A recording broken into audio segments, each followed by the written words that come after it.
Warning: Copyright disclaimer under Section 107 of the Copyright Act 1976, allowance is made for fair use, for purposes such as criticism, comment, news reporting, teaching, scholarship, and research. Fair use is a use permitted by copyright statute that might otherwise be infringing. Nonprofit, educational, or personal use tips the balance in favor of fair use. My office has been working alongside our legal department on the establishment of the Greenwood Trust, a private charitable trust that will raise and facilitate the investment of $105 million in private funds along our road to repair, restoration, and righteousness.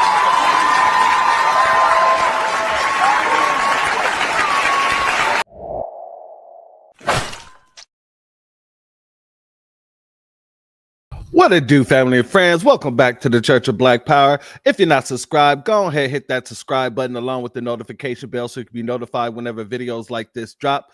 Please make sure you're hitting that like and share button so we can beat up the algorithm. Make sure we get this message out to the ears that need to hear it. And if you have not done so yet, please click that link in the description, go to change.org and put your signature on a real reparations bill. But with that being said, family, let's get into it. I hope you all are having a beautiful, beautiful start to your afternoon on your Tuesday. It's been a beautiful Tuesday for me. I hope you had a beautiful Tuesday as well. Let's get into it because there's a lot of talk going around with reparations getting thrown left and right. but none of it's really reparations. None of it at all is really reparations. And that's why in the thumbnail and in the title of this, it talks about, you know, Monroe Nichols the fourth posing a $100 million, $105 million quote unquote reparations trust. He's proposing. I'm gonna be honest with you, family. There's a lot of problems within this reparations proposal. One of which is the very same problem that we tend to have when any Democrat comes with a reparations bill. And if you know, if you guessed it already, throw it in the chat, because I'm pretty sure everybody already knows the number one problem that this reparation bill has already. We ain't even got to read into it yet, but guaranteed you already know the big issue with the problem, with the bill, excuse me. But before we get into it, let me go through the chat real quick and give the salutes to everybody. Shalom and salute to our sister Miss Nisi, Hurricane Nisi in the building. Thank you for being here, family. Aquarius Minded, thank you for being here, family. Cliff, excuse me, thank you for being here, family. Tasting Teas with Tony, thank you for being here, family. KK Speaks, thank you for being here, family. Brother Reef, thank you for being here, family. Cooking with Miss D, thank you for being here, family. Jesse Parrish, shalom, thank you for being here, family. Tori Reigns, thank you for being here, family. And okay, so family, let's get into this article. Let's just go ahead and jump into it. Tulsa mayor proposed $100 million reparations plan, and I use reparations loosely on that one.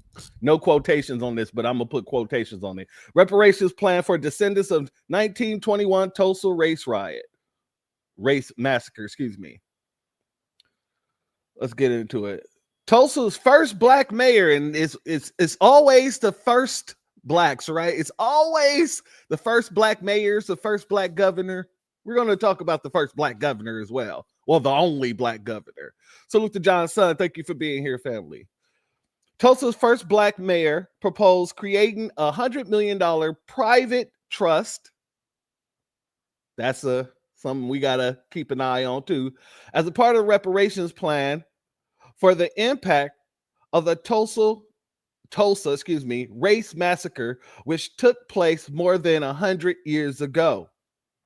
Mayor Monroe Nichols the fourth, elected mayor in November, he's a new mayor, says the trust would be used to provide scholarships and housing to the descendants of those impacted by the massacre. He clarified that the trust would not involve direct cash payments, however.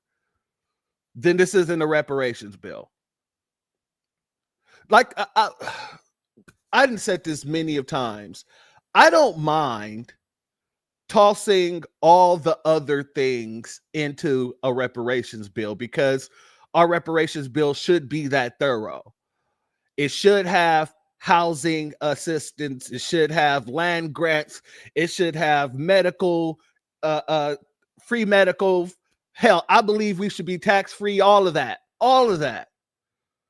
But whenever you start off and you start off with the, we're not going to do cash payments. You already didn't told me this whole bill is full of shit.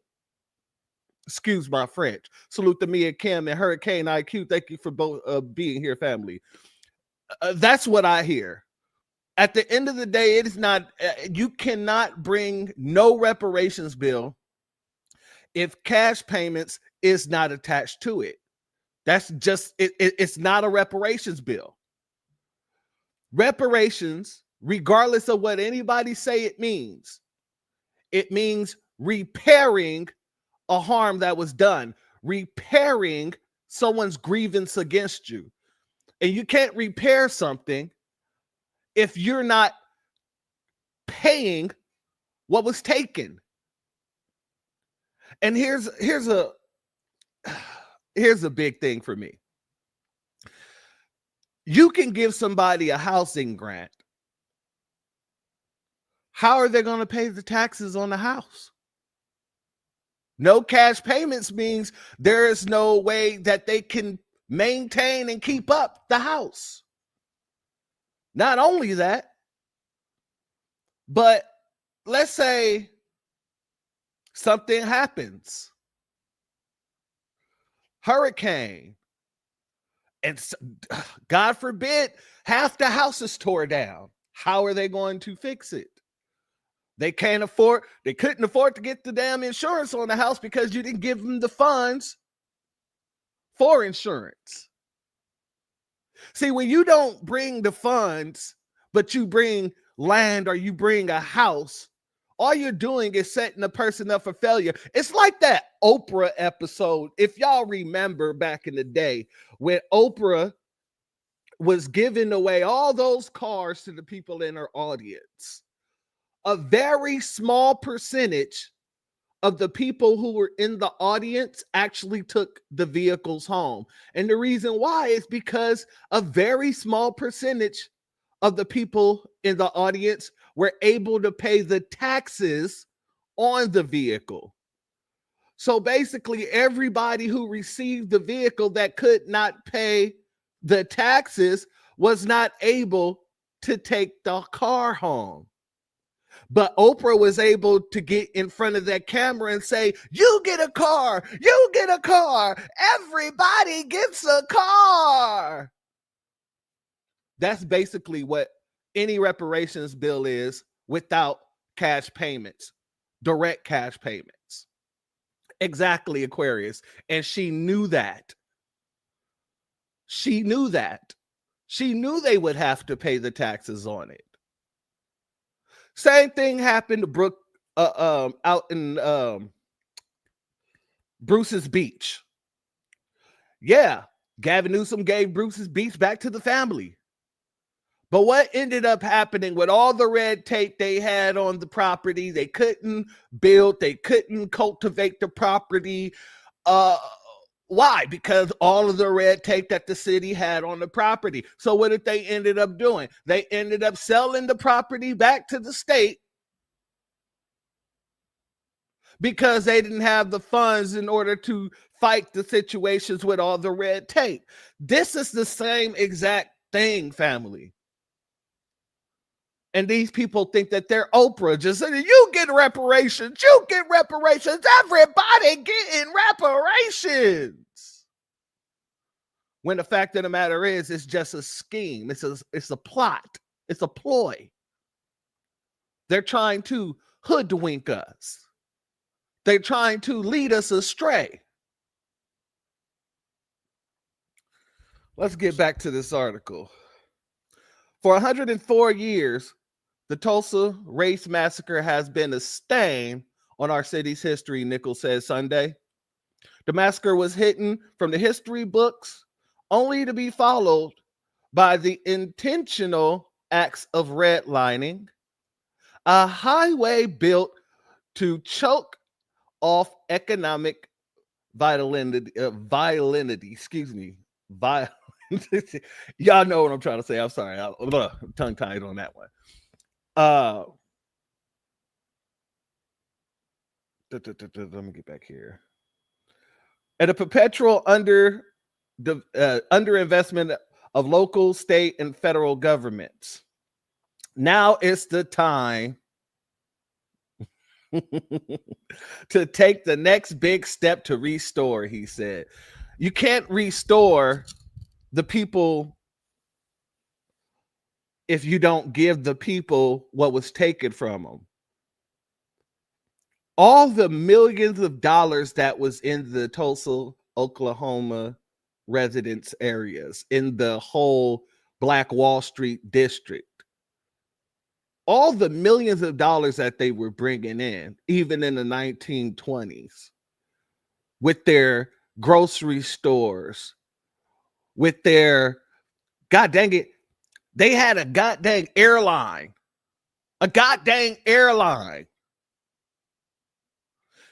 Several. All the millions of dollars that was being brought in, and you're telling me all you're going to do is pay for people's schooling, and you may purchase homes? Yeah, we're not dealing with that. It's a no. It's a no for me, dog. Shout out to Randy Jackson. Salute you. Thank you for being here, family. The private charitable, the private charitable trust. Reparations is not a charity. Reparations is not a charity. It is not a charitable situation. It is the debt that is owed to the people who went through that goddamn race war. Because that's exactly what it was. It was a race war. So what you're doing is you're repairing the people who was hurt by that race war, whose land was bulldozed and had a freeway put through it, whose people was put in concentration camps or internment camps, whichever you like to call it. None of that can be repaired. None of it. You cannot repair Viola Fletcher or Leslie Benningfield, I believe her name, Benningfield. You can't repair them without giving them cash payments. Because I doubt Viola or Leslie want to go back to college. I doubt that they want you to give them a house that they can't upkeep.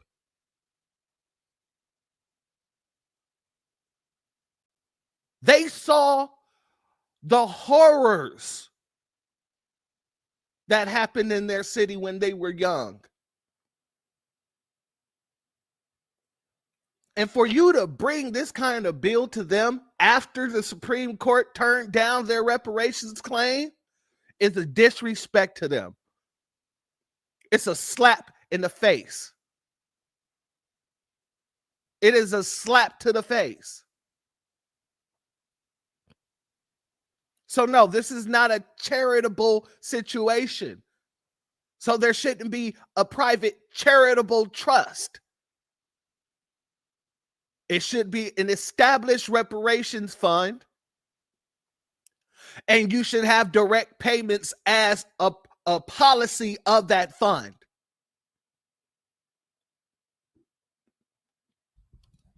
The private charitable trust would be created with the goal to secure $150 million in assets, with most of the funding either secured or committed by June 1st, 2026. Nichols says the city council would have to approve the transfer of any city assets to the trust. So you don't even have control over the trust. The descendants of Tulsa don't have control over the trust. The trust, anything that would be transferred to the trust must go through city council approval. So where's the reparations in that? Salute to Wild Williams. Thank you for being here, family. The plan calls for the bulk of the funding, $60 million, to go towards improving buildings and revitalizing the city's north side. Family, $60 million to go towards rebuilding. This isn't a reparations plan at all. This is a development contract. That's basically what this is. This is a plan to develop the upper north side of the city. We don't know who lives there. We don't know who will be affected. Who will get those homes? Because we can almost guarantee if you ain't put directly for the descendants in there, I know it says it in the title, but when you're talking about the 60 million, it's clearly telling you where it's going to go towards improving buildings and revitalizing the north side of the city. So this is more for the city rather than the goddamn descendants. This makes absolutely no sense.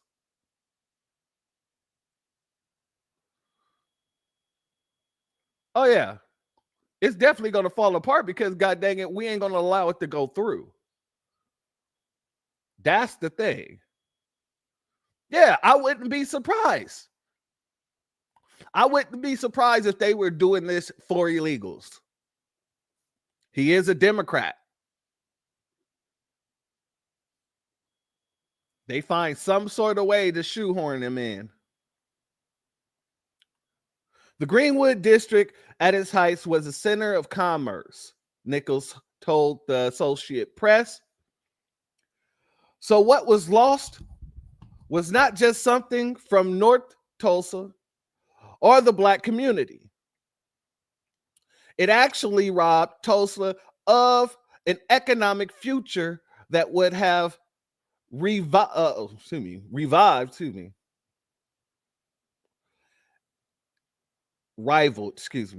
I am tripping right now. That would have rivaled anywhere else in the world. Well, that is an absolute fact. That is definitely an absolute fact. It would have been an economic future for Tulsa if they didn't, if they wasn't so damn racist. But that's the story of America.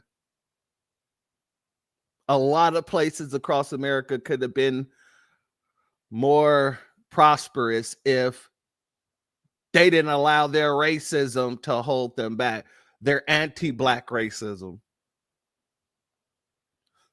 Salute the FBA, Aisha, and still Kevin Trees. Thank you for being here, family. Also, FBA on Code. Thank you for being here, family.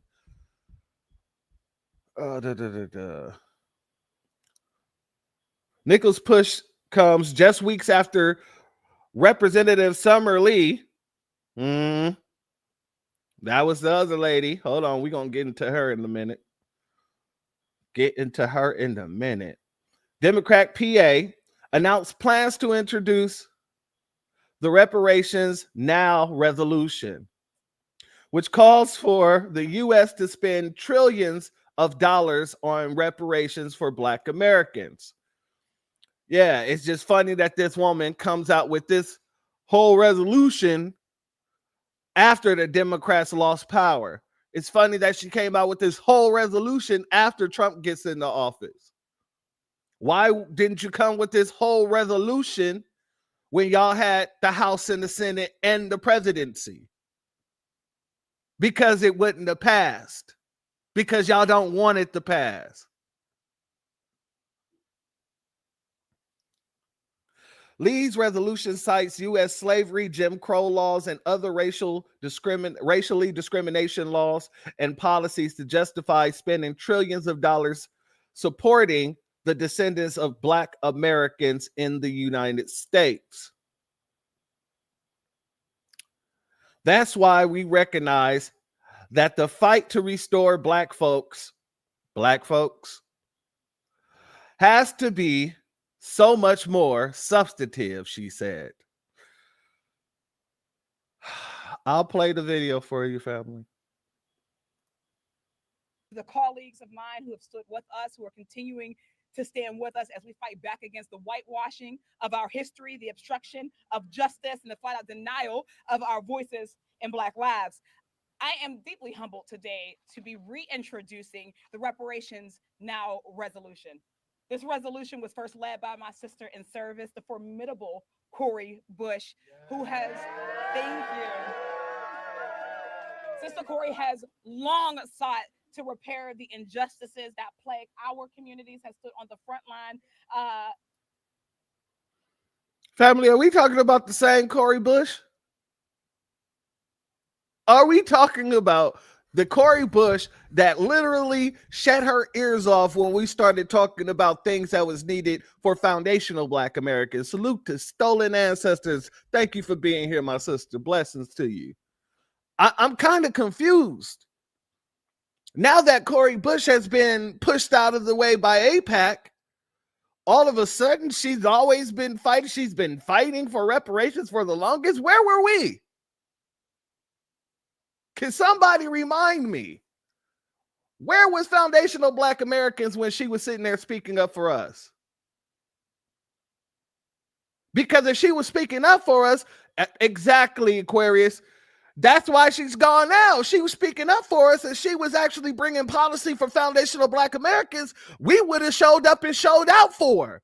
But because of the fact that she tried to keep her mouth closed, she tried to do what AIPAC wanted her to do. She wanted to speak on everyone else. She got pushed right on out. So what the hell is this woman talking about? These people truly try to revitalize or try to change the whole goddamn history of people as if we wasn't sitting here all these 4 years watching. As if we wasn't sitting here all these 4 years, the past 4 years, telling them what was going to happen if they didn't do what the hell they needed to do for us. While we watched them put funding, housing, clothing, food stamps, and all this other stuff into the pockets of illegals. What are those called? Getting loans from the USDA and all this other stuff. And everybody sat quiet. Everybody tried to make us feel like we were wrong for bringing it up. Tried to gaslight us, and that's why she's gone. So don't come on here and try to sit here and talk about she's fought for reparations for the longest. You're just lying in our faces. Give us the courtesy of having the balls of actually telling us like it is.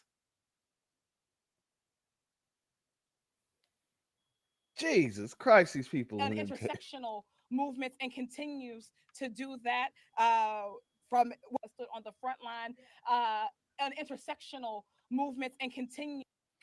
Notice, she stood on the front lines of intersectional movements. We're not in the intersectionality.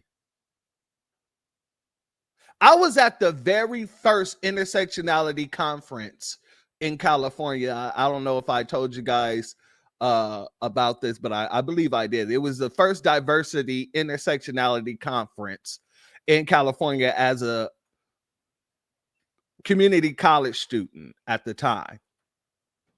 And this is not, and I do believe I told you guys about it, because if not you guys, I probably did it on my TikTok. But this was where they were trying to push all this nonsense that men can be women and women can be men.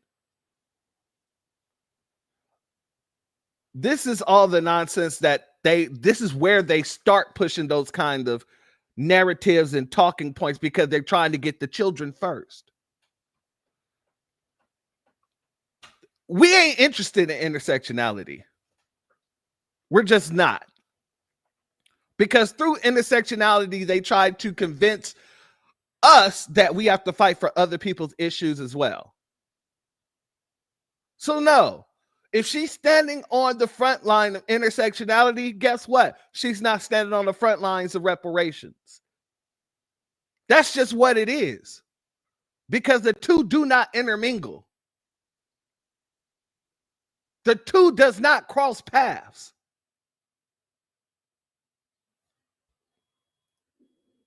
To do that from whether she's inside of the House of Congress or she's outside, we can always rely on her to stand up and to come back and to stand with us.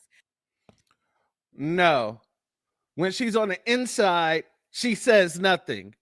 She only spew the talking points that AIPAC tells her to. And when she's on the outside, now she want to start talking blackity black black. That's what's happening. While she's on the inside, she's speaking for the APAC. When she's on the outside, she want to talk blackity black. Let's be very clear. And to be clear, she and I and we stand here not just as a member and former member of Congress, but of descendants of enslaved ancestors, of people whose labor built this country, whose humanity had been denied. That's very, very questionable. If you are, you're the Sambo in the bunch.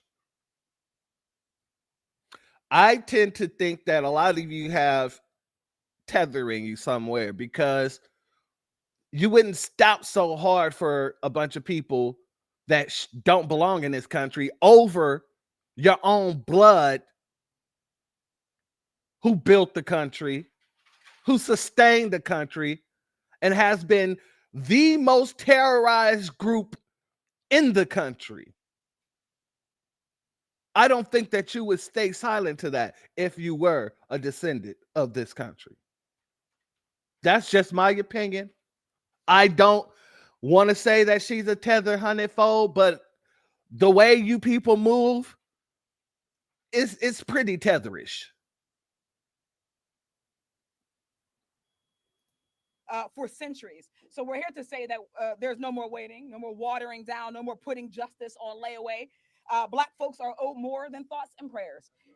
And we're owed repair, we're owed restitution, and we're owed justice. All that sounds wonderful. It sounds amazing, immaculate. Mwah, chef's kiss. Why wasn't you talking like this while Biden was in office? Why weren't you talking like this while Biden was in office? Why weren't you talking like this when you had both the House and the Senate locked down? Why? Why were you prioritizing illegals, calling them undocumented, and saying that they're not criminals, when breaking into a country in itself is a criminal act? You wasn't standing up speaking about what we're owed restitution-wise when you had the floor of Congress. I'm just wondering, why weren't you saying these things when you had the opportunity to actually push these things? Inquiring minds would like to know. Salute to Drew Laston. Thank you for your Cashapp donation, family. Your donation is blessed tenfold, and I appreciate your contribution.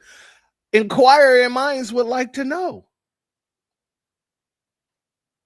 All this tough talk right now sounds wonderful in theory. But when you had the actual space to put it into a theorem, see, there's a difference between a theory and a theorem. A theory is never proven. A theory is an agreed upon conversation amongst scientists. They say, okay, evolution. You agree evolution is real? I agree evolution is real. Okay, that's a theory. A theorem is proven. Gravity is a theorem. So when you had a chance to actually make this theory into a theorem and put action behind it, oh, you was quiet as church mice.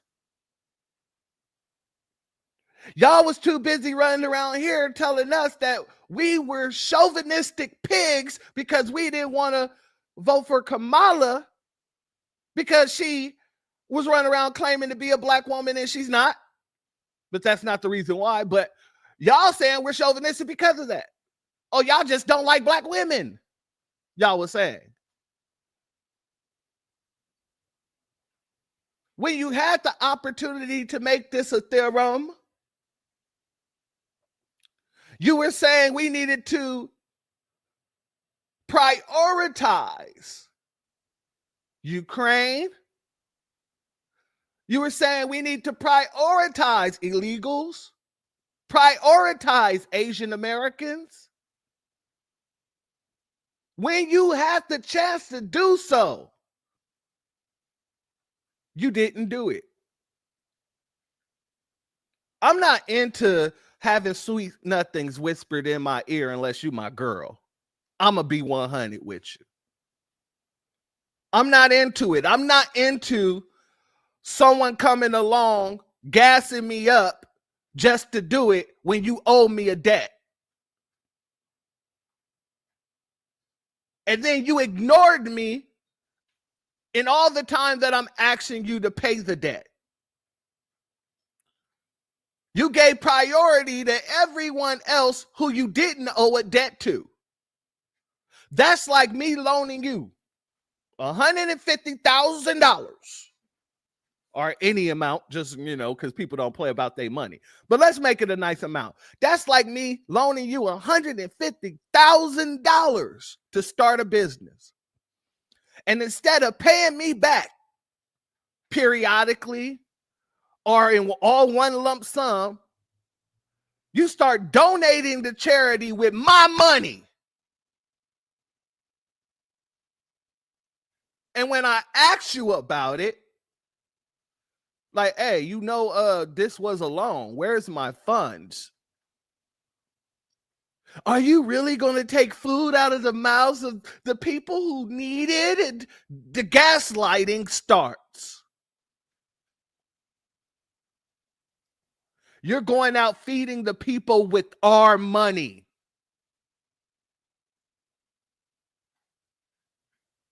And you want us to accept this nonsense, the sweet nothings in our ears after you get put out of office, after the Democrats no longer run nothing?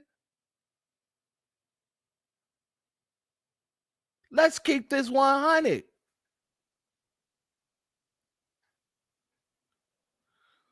Jesus Christ, these folks. We're reintroducing this critical resolution today because, contrary to the desperate, defensive, and deeply inaccurate arguments against justice and equity in this country, attacks on equality, Black economic opportunity, Black health, Black wealth, and so much more are not just a ghost of the past. Wait a second, family. Somebody answer me this question real quick, please. I got $100 question right here. What is the Asian lady doing in the background? If this is supposed to be a reparations, what is it called? I'm spacing on it. If this is supposed to be whatever, this is supposed to be for us. I'm sitting here really spacing on what the hell this is called. Anyway, if you're doing this for us, if you're supposed to be on the news talking about us, why is there an Asian lady in the background?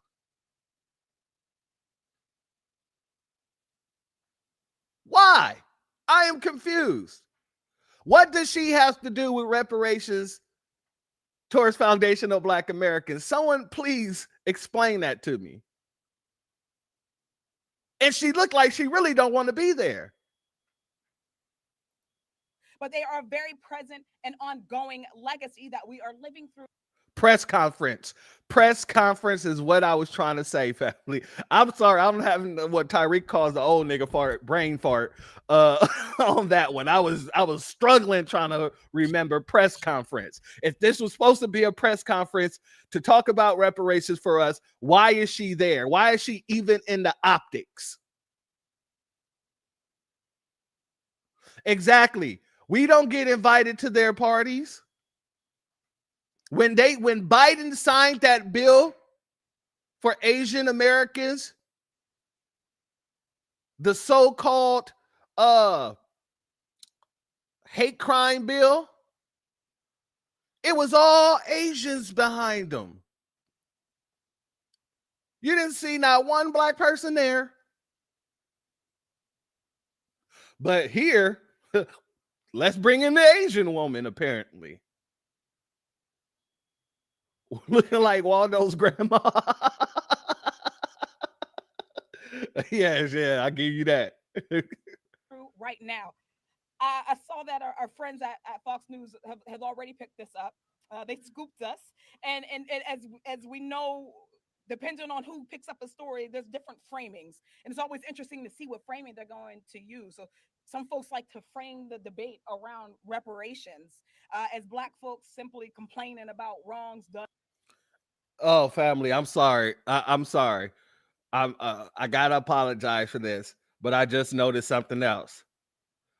Why they got a man standing behind her with his nails done up? So now we got an Asian woman standing behind her, and you got this zesty dude with nail polish on his nails standing behind her. Do you think that this is about reparations for foundational Black Americans? The more and more we get deeper and deeper into this video clip, the more and more everything else is actually starting to show. Just peep the man's nails behind you. In a distant past to our ancestors that nobody today is guilty of. But we know that's not just ahistorical, it's ignoring the reality of today. On today, we are still living through the effects of the brutal kidnapping and trafficking. And they made sure to stick him right behind her head. So all you can see is his nails. This man's nails is done up better than all the women on the stage. Yes, he got French tips. He has French tips. Do you see why we can't take these people serious? They could come and talk about Trump all damn day long. But I'm going to be 100 with you. Shalom and salute to our brother DSB. Thank you for being here, family. They could talk about Trump all damn day long. But God dang it, the way y'all show us and the way y'all treat us is just as bad as the way Trump shows us and the way Trump treats us.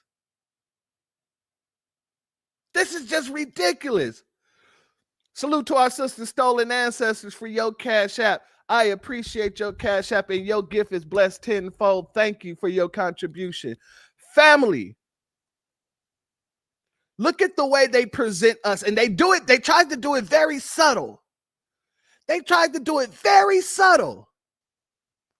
We're going to put an Asian lady behind you, and we're going to put a goddamn zesty dude with French tip nails, whose nails look better than all the women on the stage, directly behind you. And he's going to be taller than you so everybody can see that this is a Black man with French tip nails. This is ridiculous. Let's get into it. Of Africans and the government sanctioned system of chattel enslavement that ushered this country into existence. We're living through the effects of a government sanctioned system of sharecropping that replaced it in lieu of reparations to the free Black Americans who had nothing but their names, an eviction notice, few legal protections, and nowhere to go. We're still living through the government sanctioned Jim Crow segregation laws that kept Black Americans from equal or sometimes any access to education, jobs, homes, political representation, or safety, no legal recourse for persistent acts of terrorism like public lynching or massacres of towns like Tulsa and Rosewood and so many more. Family, it goes back to the $1 million question. Why didn't any of you pass any bills prioritizing any of these things that you're speaking about right now while y'all had the office? Even if you didn't pass a reparations bill, you could have targeted all of the inequities that you're naming right now. You could have targeted schools that don't have funding. You could have targeted Black-owned businesses. You could have targeted all these things that you're sitting here talking about right now, even if you never passed a reparations bill while y'all was in office. But you didn't. You did it for everyone else, though. You gave money to everyone else. You gave housing to everyone else. You gave business grants to everyone else, even if they wasn't a part of the goddamn, if they ain't citizens. They were getting federal grants to get businesses started. And they didn't even have credit scores. So what are we talking about? This is one of the reasons why I despise Democrats. I despise Republicans too, but I despise them equally differently. I despise Republicans just off the pureness of who they are. But I despise Democrats because they will sit here and spit in your face and tell you it's raining. They will sit here and try to gaslight you into living in the psychoses that their constituents live in. Shalom and salute to our brother Damon Reeves. Excuse me. Thank you for being here, family. The Republicans I despise just off the pureness of their racism. But if I gotta choose, I prefer to have the pureness of their racism versus this covert nonsense and the gaslighting. I'm not. I just don't. Give me my racism up front. If you spit in my face, call me the N-word so I can knock you out too. Don't spit in my face and say, oh, that was rain, because you're going to get knocked out either way. Salute Brandon Dumas. Thank you for being here, family. These people, I don't like the gaslighting. And they use that a lot with the Democratic Party. They do with the Republicans as well, but not as much.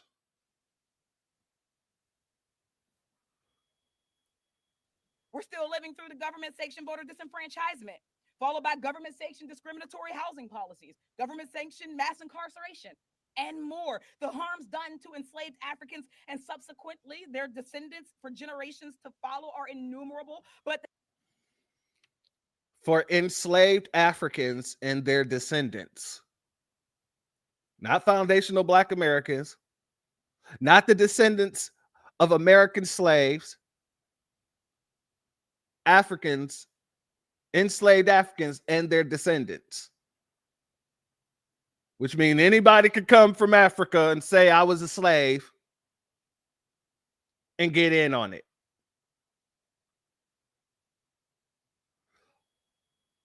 Oh yeah. Salute to DSB again. It says, meanwhile, America is in trillions of dollars worth of debt. It's obvious FBA needs to be in charge of this country because WS has done a effed up job. You absolutely correct. You absolutely correct. And that's what they're afraid of, family. I'm gonna be honest with you. Why not cash reparations? Let's really break that down real quick. Let's break it down. If you give us cash payments, people can actually go and do things with that cash. It's tangible, right? So we can start businesses. We can pay our politicians. I was about to sneeze. We can pay our own politicians. We can run our own politicians. We can do whatever we need to do because cash rules everything around me. That's it. And they know that to be true. If they thought that if they gave us the money, we'd go spend it on rims and give it back to the white power structure, they would have already done that, family. But they seen the Tulsa, Oklahomas. They seen the Oscarvilles. They know what we're going to do if we have the funding to do so. They know exactly what we're going to do with the money. And that's why they're trying to give us everything but the money. They don't mind saying, here's a couple of houses. Why? Because eventually they can get those houses and land back if you don't have the funds to pay the taxes on it. They don't mind giving you these little scholarships. Why? Because they don't have to hire you after you get out of school, and they know a bulk of the majority of people aren't going to go back to school. They don't mind any of these things. But when you're talking about touching the power structure, oh, that's gotta be money. That gotta be cash. The reason why we used to boycott things is to hit them where it hurts the most, which is in the pockets. You cannot fight white supremacy without hitting the pockets of white supremacists. And that's why these folks are trying to give everything in their power outside of the thing that will hurt the white power structure the most.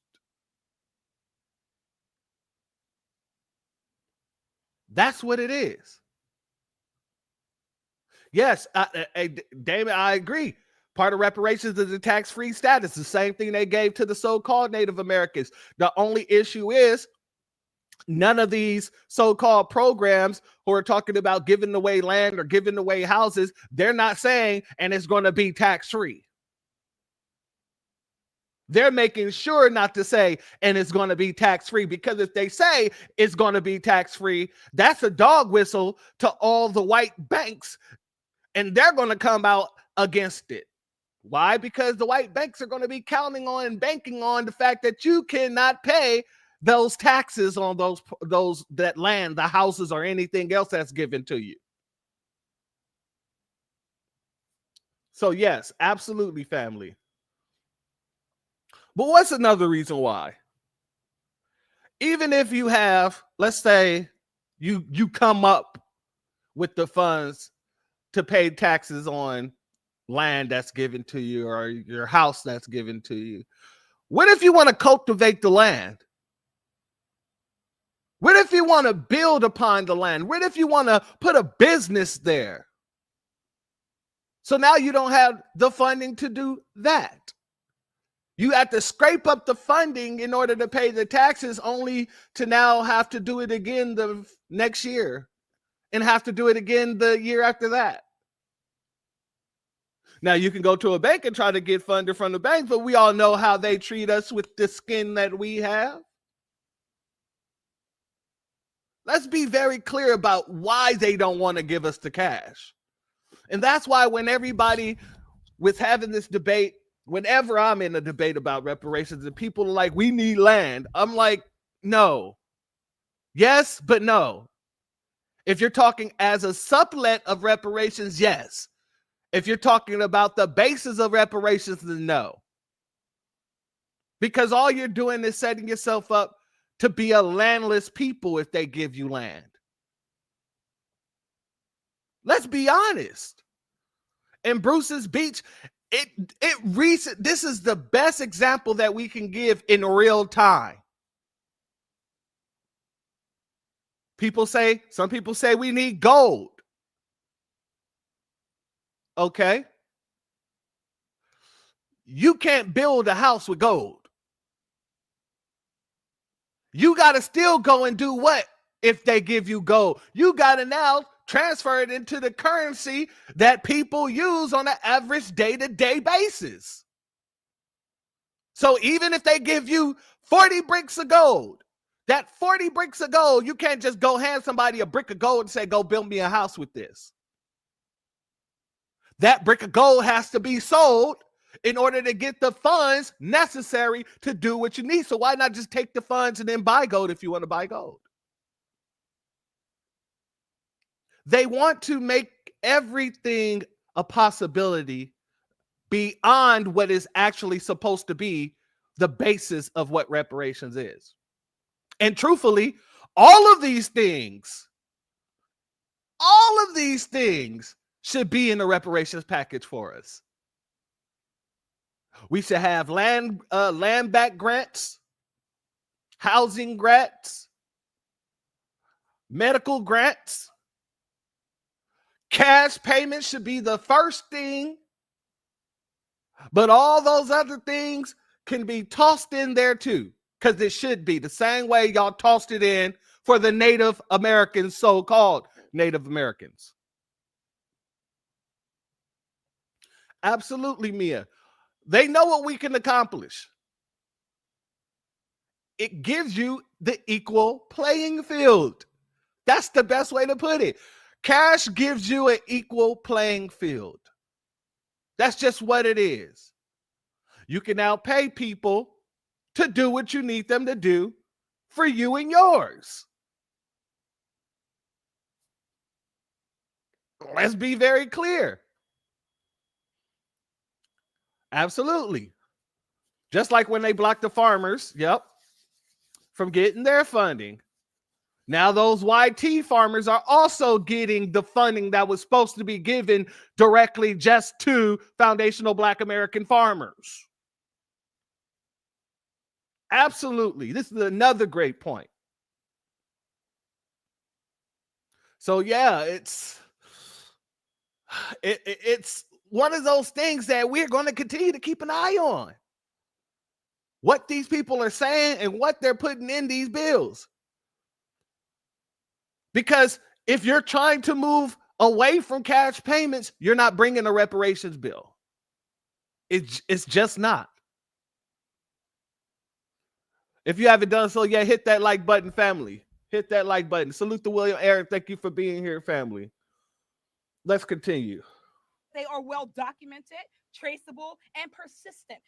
We often hear that slavery was a thing of the past, that our country no longer allows segregation, that Black folks has every access to opportunity available to them. But yet we see how easily centuries of progress and struggles are erased and undone. With a stroke of a pen, the president was able to say that diversity, equity, and inclusion are not policies or practices or goals that our government or institutions or businesses should implement, even while Black folks are demonstrably underrepresented across colleges and education, higher education, jobs, and all other indices of success or outward mobility. With a stroke of a pen, a president thinks he can eliminate the Office of Civil Rights at the DOJ and the Department of Education, that he can eliminate the Department of Education altogether. With a stroke of a pen, the president thinks he can eliminate thousands of good Black jobs.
My mic was off. My bad, family. Thank you for letting me know that, Aisha. I appreciate you. I appreciate you. I was saying, with a stroke of a pen, Joe Biden literally eliminated all the protections at the border and let a bunch of illegal criminals into the country. Not just into the country, but literally put them in predominantly Black neighborhoods. Y'all said nothing. But y'all want us to be so fearful about the things that Trump's doing while he's in office. We done been through it all in this country. You're talking about him removing history. California is a state that I grew up in. They didn't teach Black history in the schools. I learned Black history through my family, through Tariq Nasheed and his Hidden Color series. And that's it. I had to wait until I got to college before I was able to even really get the information that I was already getting while I was younger. Let's be very clear about that. So removing Black history, removing the museums when we literally tell people all the time about the importance of having our own institutions like Tariq Nasheed has over there and supporting those institutions and things like that. And people such as yourself make sure that his institution don't receive those type of funds that all these other institutions that are not Black owned or Black led, they receive. See, like I said, family, I just don't like the hypocrisy. You wait until Trump gets into office, and I do. Let me say this too. This is a caveat. Got to say this. I am not putting on a cake for Trump. I just hate the fact that you would sit here and wait until Trump gets in the office to say all the stuff that you should have been saying while Biden was in office, while you had the House, while you had the Senate, when y'all controlled the pen, when y'all controlled the purse. No, y'all was U.S. aiding everything. That's my point. And the mass layoff of federal workers, and by a vote of just 6 people, we can eliminate affirmative action. Reparations are owed because there is a debt that is owed. But more than anything, this moment shows us that the fate of justice and equality and fairness and opportunity for the current living and descendant people of government-sanctioned discrimination or oppression can't be left to the whims of any administration. Where the government has created a harm, it has a duty to repair. I'm glad you said that. In any administration. So why didn't you have y'all Democrats stop it for this while you had the administration? It goes back to the same question. That's what infuriates me the most. Everything leads back to the same question. Well, why didn't you do it? You could have did it unopposed. Why didn't you do it? Because that was not your intentions. You guys thought that you were going to win the House, win the Senate, win the White House by ignoring, denigrating, and disrespecting foundational Black Americans. And now y'all find out that shit ain't sweet. You can't make a steak out of doo-doo. Now y'all want to come with these whack-ass bills. If it was so important, why didn't you implement it when you had the chance?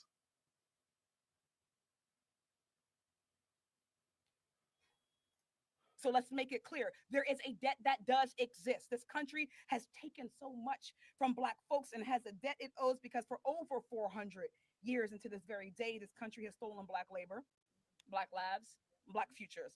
Industries were built and maintained through the subjugation of Black people in this country, and wealth was built and maintained through the discriminatory policies that still plague us to this day. And to be clear, some people directly benefited from it or are direct beneficiaries.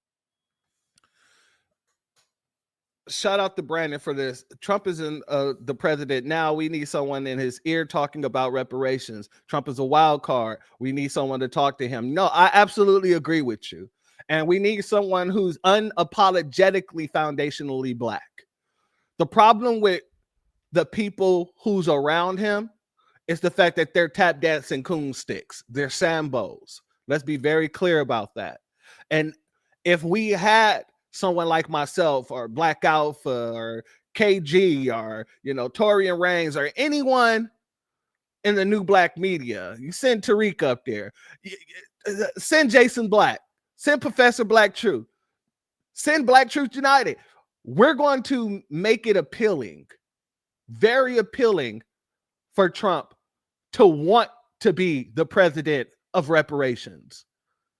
Really, that'll solidify his legacy if nobody ever liked him. If he implemented reparations in the proper manner with the proper protections, all the hate for Trump would intensify by the Democrats. Why? Because the Democrats would never get another black vote ever again until the next time that something needs to be implemented. If they implement it. So yeah, I'm going to be honest with you, family. I believe if someone got into his ear and actually gassed him up about his legacy as the president, yeah, he would do it, or do a form of it in a way where he might not call it reparations, but he might put a package together. The same thing that happened when Ice Cube went up there and took his contract for Black America to him. He might not have took that, but he took elements of it and he created his own bill. He's going to need to do something huge in order to solidify his presidency this time around, because this is his last time. Well, I don't think they're going to extend terms, but still, this is his last chance to do it. Let's be very clear on that. We're going to finish off here, family. We don't need no more out of her. I want to get into some of the details of Black Wall Street, the Tulsa Massacre, because I want to remind some people, not you guys, I know that you guys remember and everything, but some people might come to the channel, might be new and might not known the reason why we're so adamant and upset about the way they're handling this situation. So let's go here, family. America is a land haunted by history. The towns and cities and rural communities that we walk through have stories to tell. But some of those stories have been suppressed. That's because the essential diversity of American life has too often been erased, sometimes by brutal acts of violence. And that's especially true for African-American communities in cities and towns like Wilmington, North Carolina, East St. Louis, Illinois, Naukawi, Florida. Briefly flourished after Reconstruction, only to be snuffed out by midnight riders, lynching, and riots. I'm John Avlon, and this is our series, History Refocused, where we talk about the stories you should have learned in school, but probably didn't. Our country belatedly confronted this brutal legacy when we recently marked the 100th anniversary of the race riots that destroyed Greenwood, a once prosperous Black community in Tulsa, Oklahoma, that had been all but written out of our history. And it's essential that we remember these dozens of stories, taking them out of the ash heap of history, so that we can honor the individuals who were denied life, liberty, and the pursuit of happiness, and so we can learn the right lessons and emerge with a more complete understanding of our shared history. Because these incidents are not just the story of one family or one community. It is not only Black history, it is American history. The good, the bad, and the ugly that makes us who we are today. Now take the story of Joseph Kellogg and his descendants in Forsyth County, Georgia, which in the decades after slavery's end briefly became one of the most prosperous families in the area, Black or white. But then it all came crashing down. CNN's Ryan Young tells us the story.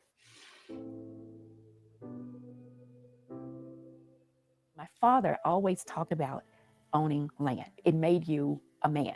Elon Osby is a descendant of the Bagley family. Her family owned 60 acres in Forsyth County, Georgia, northeast of Atlanta. Though it was a mostly white farming community, the Bagleys were one of hundreds of Black families thriving in the area.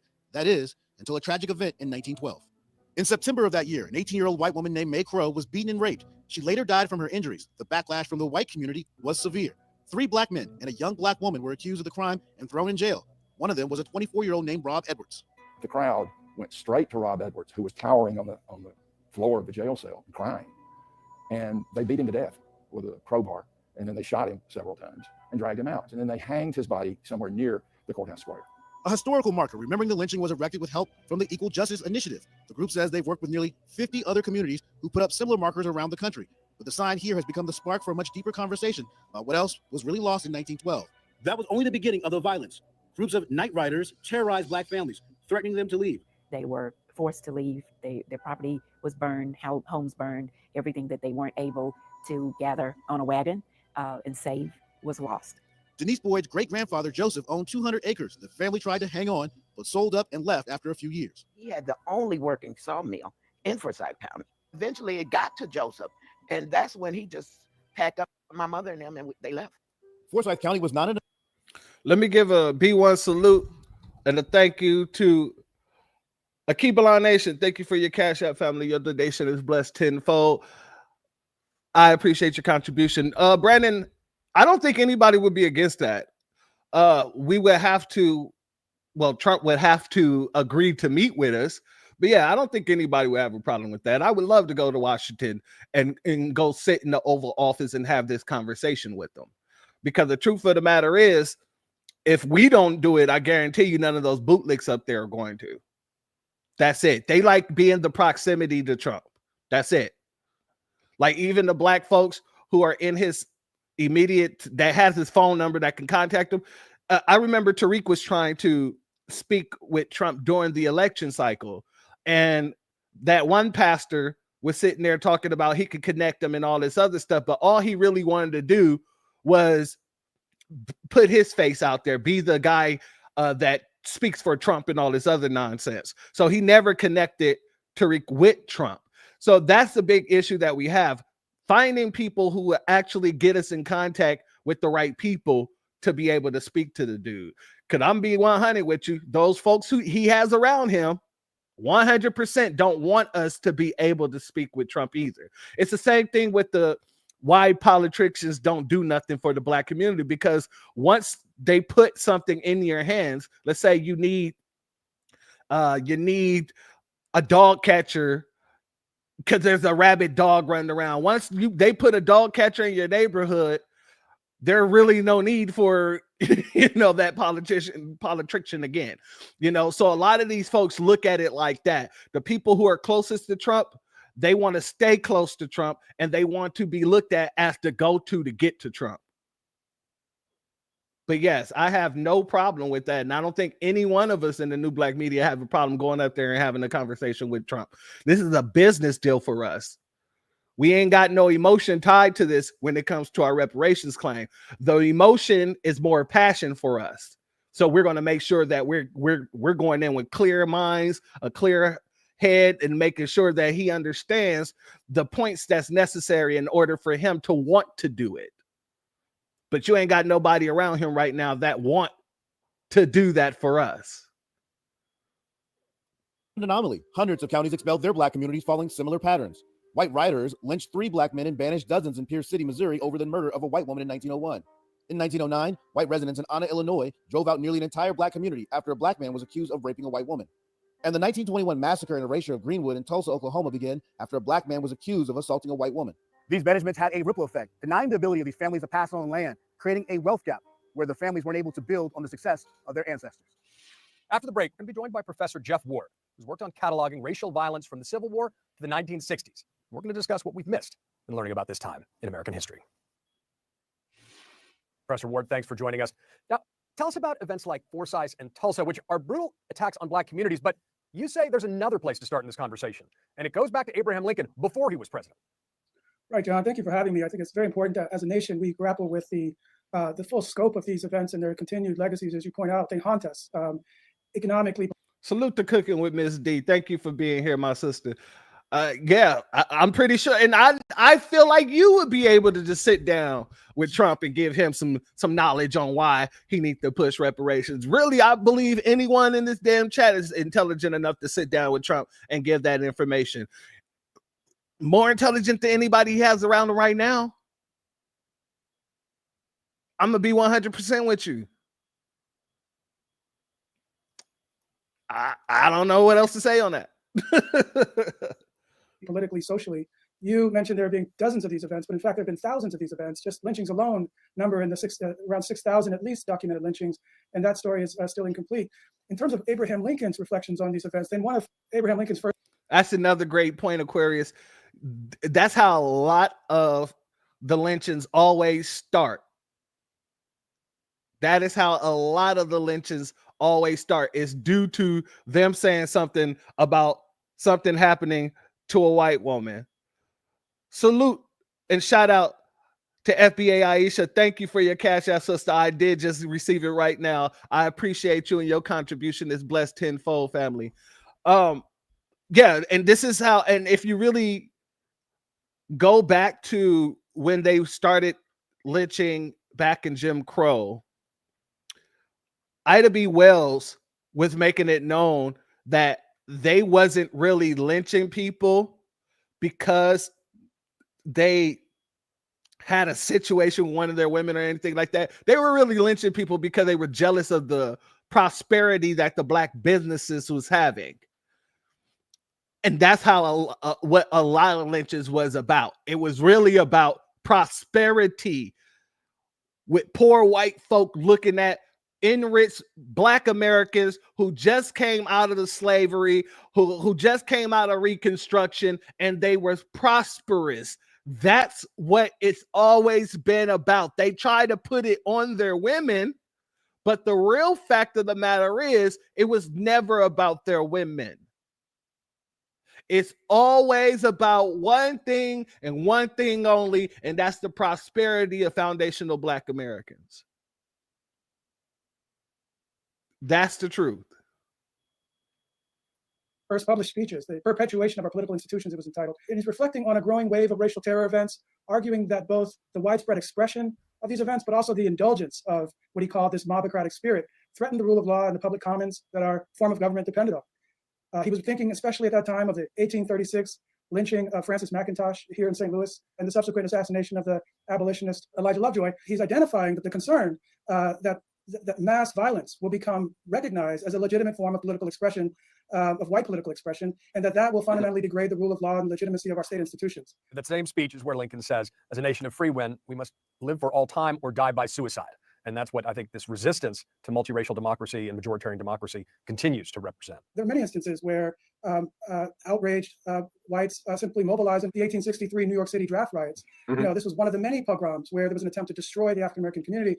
That event displaced over 1,000 African-Americans, and it was sparked by the corruption of the draft process by which people would be drawn into the Union ranks, and the resentment against African-Americans was expressed in this event. And pitting African-Americans and immigrants against each other with a corrupt, unjust process. There's class struggles in the draft riots. It really is. No. We're not going to let you do that. We're not going to let you do that. You ain't about to say and pitting African-Americans against immigrants. First of all, first and foremost, foundational black Americans already know that throughout history, when they wanted to displace our people, they used immigrants to do it. When they were supposed to pay us fresh out of slavery, while they stole back our land by force, they was giving away millions of acres of land due to the Homestead Act. You're not going to sit here and try to make it seem like they pitted immigrants against us and us against immigrants. No, immigrants have always been their tool, my good sir. They have always been the tool of the white supremacists in order to displace us. They created unions for these people to make sure the people who had all the experience got none of the labor. The people who worked all those jobs once before got none of the jobs. It was Andrew Johnson. It was Andrew Johnson who repealed Field Order 15. The bastard.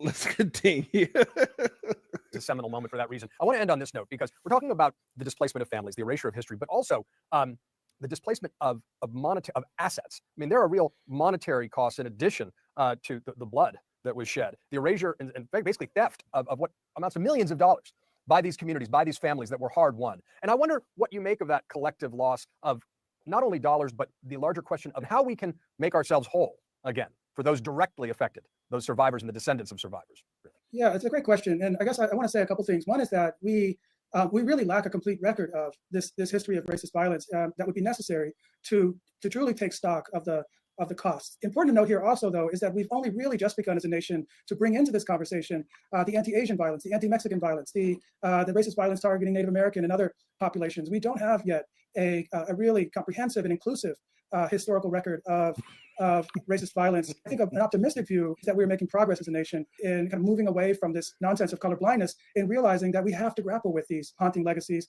And I think we see this with mayors around the city committed to reparations. We see it with the work Equal Justice Initiative is doing in community remembrance projects and its national memorial. Well, it's certainly a history we need to reckon with. And returning to Lincoln, and really many of the figures of the second founding of the Civil War era, Family. Not the salamander lips, bro. Family, come on, fam. The salamander lips. Oh my God, that's good. That is good.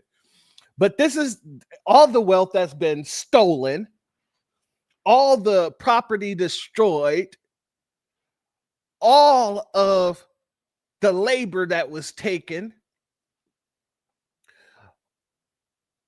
That's supposed to be remedied with housing and scholarships. Salute to Shell Nash. Thank you for being here, family. They use their women to destroy our towns. Are they lied on their women? Are they women lied in order to be the sacrifice to say, hey, this person did something to me so that they could destroy our towns? By making up lies to do so. Jealousy of Ivy. Still jealousy of FBA. Absolutely. Absolutely. It's funny they keep talking about it, but don't do a damn thing. Talking about it ain't gonna do ish. Exactly. Exactly. And when we say we're done with the talking because these people know what the hell they did, they know what the hell is owed. They talk about it extensively. We're done. So let's go here, family. Going back to the reparations situation.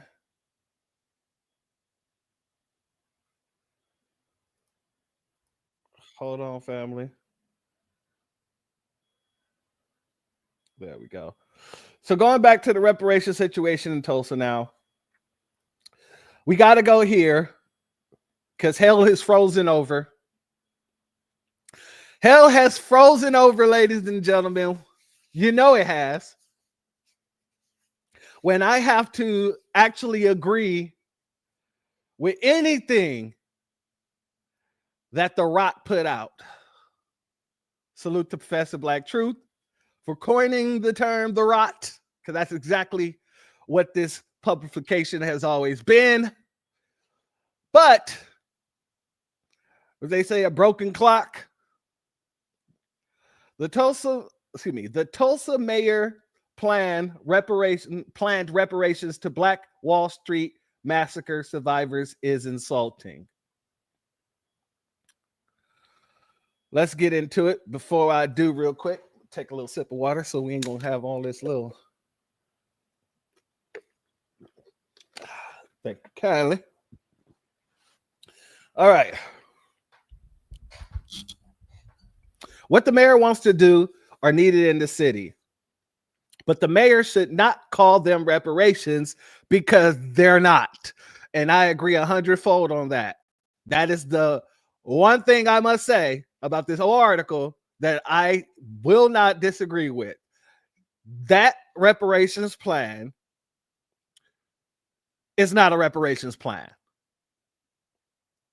The 1921 Tulsa race massacre, killed at least 300 people, injured over 800, and reduced one of the most prosperous Black neighborhoods in America to smoldering ash.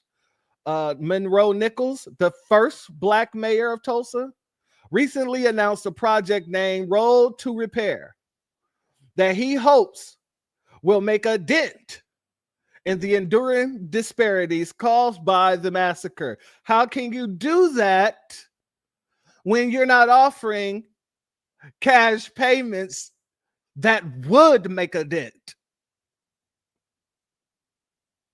All you're offering is dispense. It's their expenses, not assets. So offering me a house without the ability to upkeep the house is offering me an expense. I used to say this about bad bitches. Excuse my French, but I gotta say it like that because that's what they would call themselves. And I used to tell the little homies, and I said in a couple of songs, that men nowadays have to understand the difference between a good woman and a bad bitch. A good woman is an asset. A good woman is something you want because it builds not just you, but she can also help you build wealth. But a bad bitch is an expense. You're going to be paying her nails. You're going to be getting her hair done all the time. Every time she needs makeup, you're paying for that. You're paying for shopping. You're paying for all the dates. You're paying for a car if she wants a car. Like there's a difference between a good woman who deserve all those things, so you want to give it to her whenever you can, versus a bad bitch who's just an expense. And that's what this is. You have a house, which is just an expense, versus what reparations should be, cash payments. If you offered me one or the other, I'm not going to go with the bad bitch. I'm going to go with the asset. And that's what this all boils down to. You can't sit here and say this is a road to repair, but you're not repairing anything. You're just building on top of the foundation that was already destroyed. You didn't go in, dig up the foundation, redo the foundation, and then start building from the ground up. No, you're just building on top of a cemetery. Let's be very clear about it. Let's talk about what he's trying to do and why it's not enough.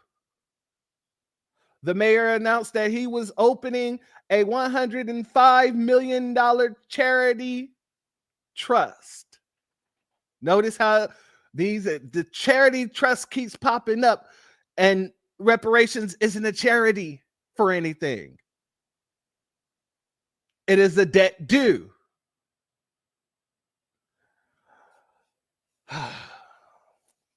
That is to be used for housing, scholarship, land acquisitions, and economic development for North Tulsans. So like I said,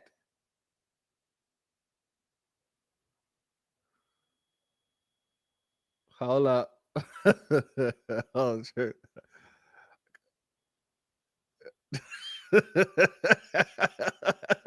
That's right. Okay. But she's still a good woman. She could be bad, but she ain't a bad bitch. She's a good woman that's bad. Bad as hell. But a bad bitch isn't a good woman at all. I'm going to be honest with you. I don't see them as that. I see them as expense accounts. That's it. But what you said, what it sounded like you had, is one I want. That's what you want. You know? So basically, this is an economics package, economic development package. That's all it is. Exactly. Liabilities. Exactly what they are, liabilities. The trust will be made up of private money that will be raised over the next year. It's almost like they're reading reparations bills like mine that talks about taking funding from the government and private fundings to create a reparations fund. It's almost like they're reading these bills, are listening to us talk about these bills, and stripping them just short of what the bills actually, the meat of the bills are. Let's get here.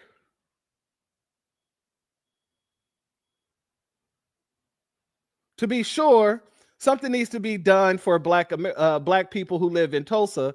The city is one of the most segregated in the country. I had to make sure I paused there. The city is one of the most segregated in the country. Interesting. And it has a crime rate so high that it has become a fixture on the A&E show, The First 48.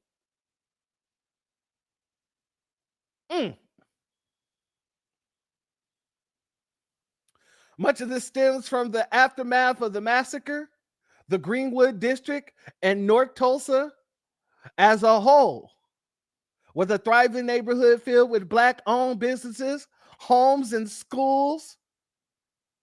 Black people who lived there, Black people lived in there, were enjoying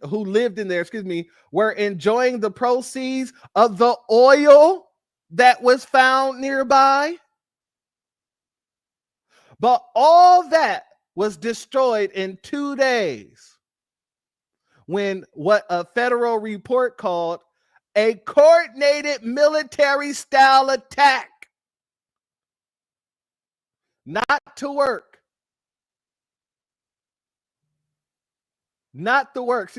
of an uncontrolled mob descended on the city. This brings us to why this is inefficient. Family, the oil rig proceeds alone. Think about that, family. The oil rig proceeds alone. Everybody benefited from the oil rig proceeds alone. Salute MD Williams. Thank you for being here, family. And you want to tell me that housing, scholarship, land grants, and economic development on the north side replaces just the proceeds that they were getting from the oil rigs in their city alone? It's a hell no. It definitely wasn't. It definitely isn't. And it definitely never will.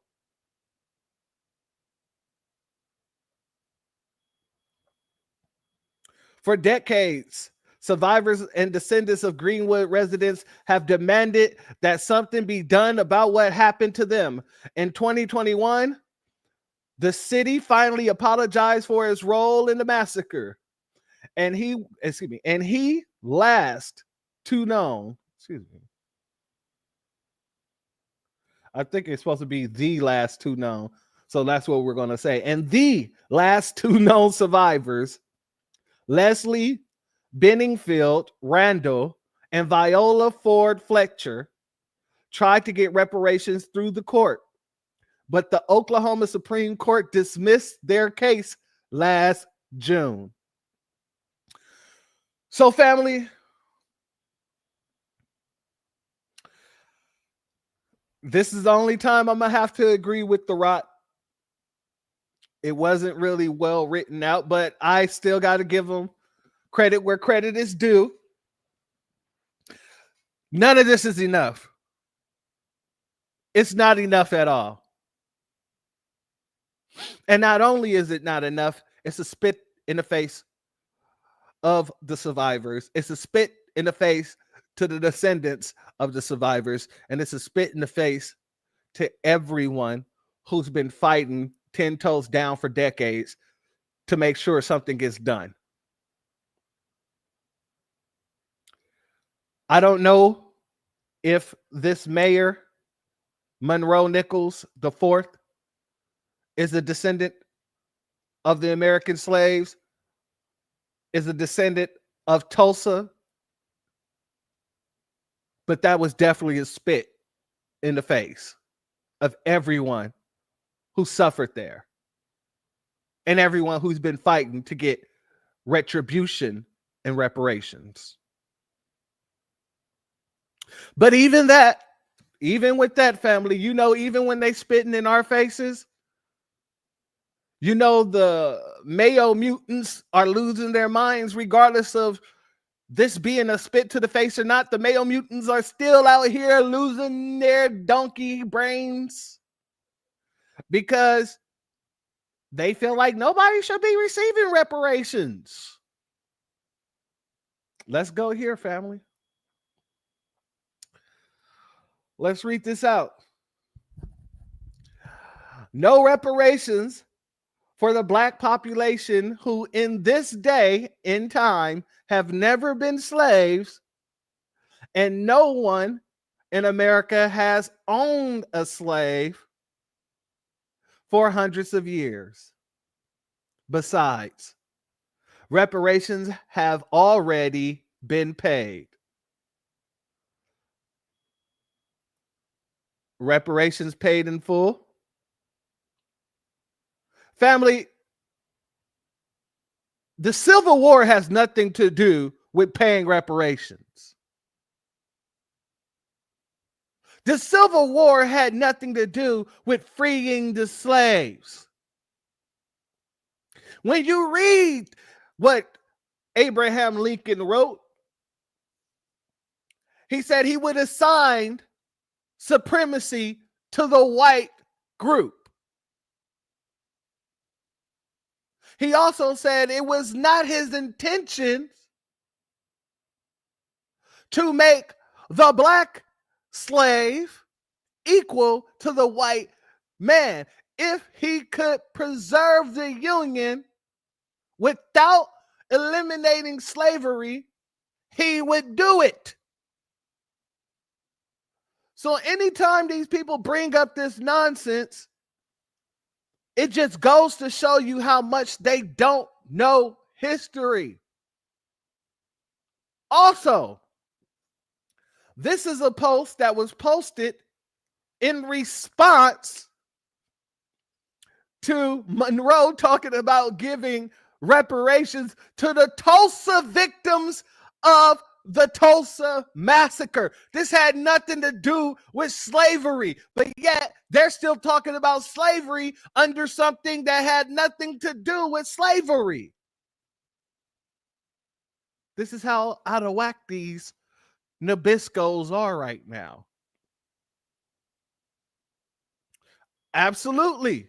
He pardoned Jefferson Davis and still caught that hot one. They didn't give a damn about you pardoning Jefferson Davis.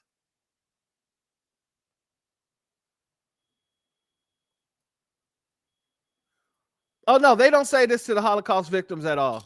They don't say this to their descendants. They don't say it to the descendants of the so-called Native Americans who's getting reparations to this day. That's what they're not saying. But let's go here, family. Here's another one. Reparations have already been paid by the 360,000 soldiers who died fighting to end slavery. No, they died trying to preserve the Union.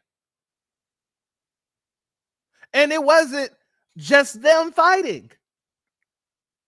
It was the slaves fighting to free themselves.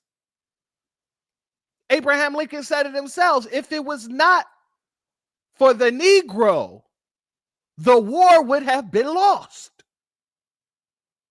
So where are y'all getting this nonsense?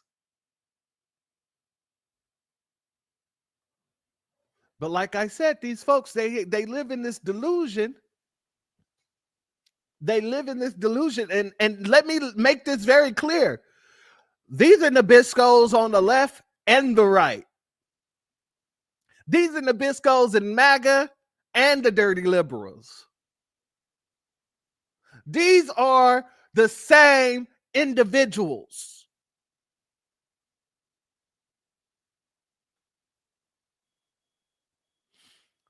Let's go here. This man says America does not support reparations. So if Oklahoma wants to give away $105 million, then the federal government should cut $105 million from any funding they get from the national taxpayers. You don't say that about food stamps. Oh, you do, but you only do it because you think black people are on food stamps more than whites. You don't say that about any program. Americans didn't agree with America sending billions of dollars over to the Ukraine, but they still did it. Americans didn't agree with or even knew about the billions being spent within or using U.S. aid.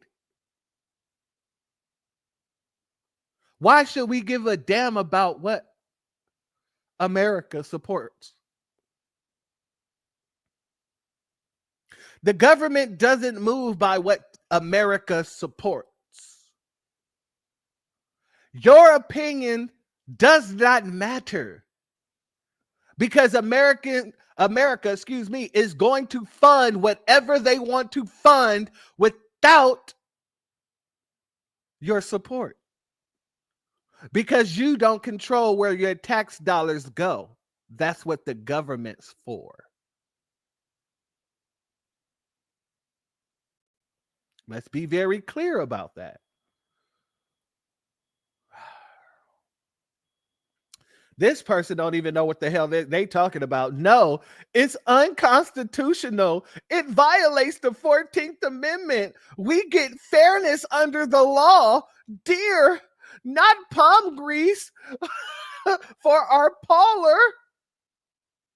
These people don't even know what the hell they're talking about. Equal protection under the law does not mean that you can't pay reparations, because if that was the case, then guess what? Native Americans, so-called Native Americans, wouldn't be receiving reparations to this day. Let's be very clear about that. Shalom and salute to Armageddon. Thank you for being here, family. So even bringing up the 14th Amendment, they don't know what the hell the 14th Amendment actually requires or even gives power to. Equal protection under the law does not mean that I can't get reparations because you can't get reparations. No. All equal protection under the law means is that the law shall be blind when it comes to race and policy and punishment. So I shouldn't be getting pulled over as a black man more times than the white man gets pulled over in the average month. I shouldn't be getting over sentenced as a black man compared to a white man. And in my last broadcast, I literally brought up the over sentencing. Let's be very, very clear here. A lot of these people don't know the law, nor do they care to understand the law. Salute to Tory and Reigns, because he put out a video the other day where he was breaking down the First Amendment. A lot of those folks need to go and watch that video. A lot of folks need to go and just sit down, shut their mouth, and pay attention to that video. Salute to Kid Gravity. Kid Gravity got the Constitution series going on. A lot of these folks need to go and watch Kid Gravity's video. All the videos. So that they can get a better understanding of what the Constitution actually represents, actually gives power to, and actually means. What's up to our brother Gary Williams? Thank you for being here, family. Let's go here, family. We're almost out of here.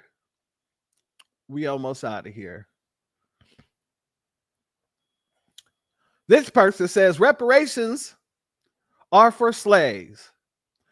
Are y'all slaves? Are y'all still slaves? still owned and controlled. Excuse me, I don't know. My Siri just went off.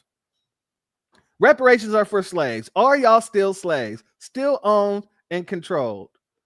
The only reparations I'm willing to pay is a one-way ticket to South Africa for anyone that wants to leave the U.S. permanently. These people are idiots. First and foremost, you're more closely tied to South Africa than we are. With all the history coming out that's starting to show, everything that we've been saying about foundational Black Americans being native to this land, the real natives to this land, with even the government putting out documents on their federal pages that talks about the Yamasee and how the Seminoles actually represents the word runaway. And the Seminoles have always known that their original names was Yamasee. You can find that on the government site. Matter of fact, I'm going to do a broadcast on that, so I'm not going to show you that here right now because that's going to take some time to pull up. But I'm going to do a broadcast on that. More and more information is coming out. More and more information showing that this is our land. So to be 100% honest with you, my friend, I'm willing to pay a one-way trip to the Caucasus for you to go home if you don't like the fact that reparations will be paid. Let's be very clear. Oh, yeah. Show us how it's done. Return to your cave.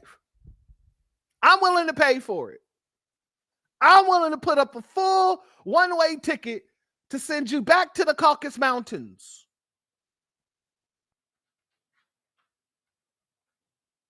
Let's get that clear.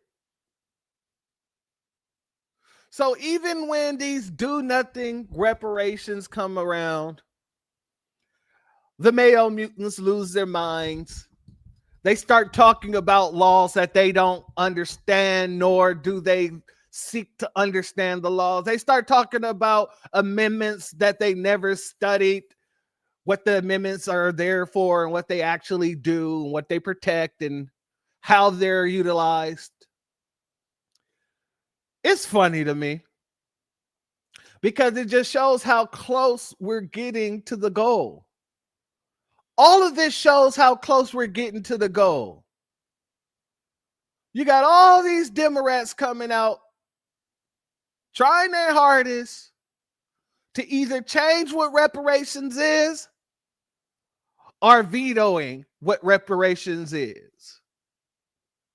Let's go here, family. Y'all heard about Westmore a couple weeks ago. Let's go here, family. Vetoing the reparations bill that was passed in his state. Governor Westmore is coming under fire after he vetoed a bill that would have created a commission to study and recommend reparations for African Americans who were impacted by slavery. This bill passed with the overwhelming majority in the House and the Senate. Our Lionel Donovan has more from Annapolis.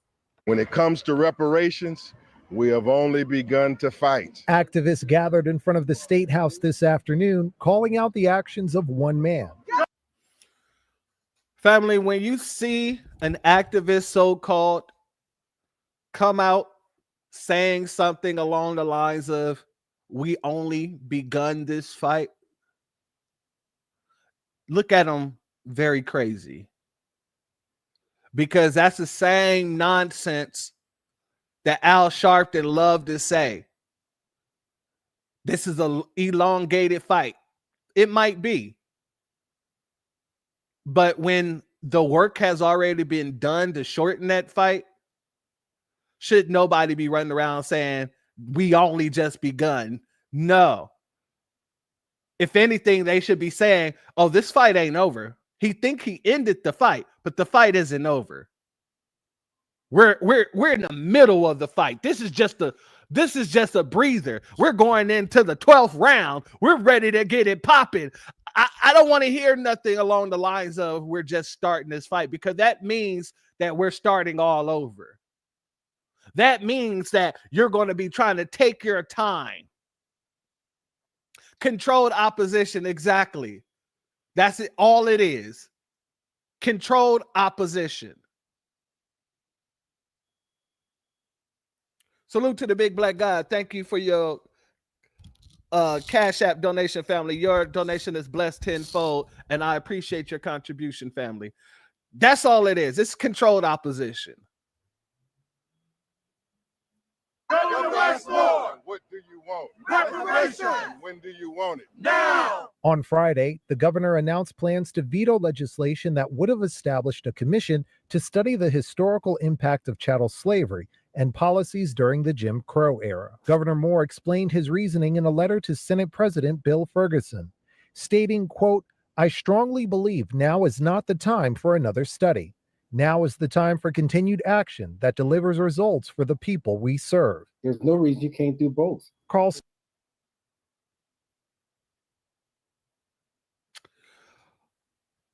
Okay. There's no need for another study. That's why you vetoed the bill. Okay. I can actually rock with that sentiment. Here's where the problem comes in, Westmore. What the hell have you done as action? What have you done for the foundational Black Americans in Maryland? You said there's no more time for study. We already got studies. It's time to act. Where's the action? What have you implemented from those studies that's already been done in order to show that you're putting action towards a reparation bill, a reparation practice for the state of Maryland? You can't just come out and say, "Oh, well, you know what? I vetoed it because we've had enough studies. We've had enough study. Now it's time for action," without doing anything that's actionable, without actually passing something or signing an executive order, because you are the president of your state, essentially. You have the power of the pen, just like Trump has the power of the pen. What have you done with the power of the pen for foundational Black Americans specifically? As the only Black governor in the United States, inquiring minds would like to know. Because, to be honest with you, all I'm hearing is tether babble. Snowden of the Caucus of African American Leaders pushed back on Moore's stance, saying the commission gives Maryland a chance to do more than pay lip service to a historic injustice. The Senate bill describes potential forms of reparations ranging from apology statements, monetary compensation, debt forgiveness, social services, or home buying assistance. Wait a second.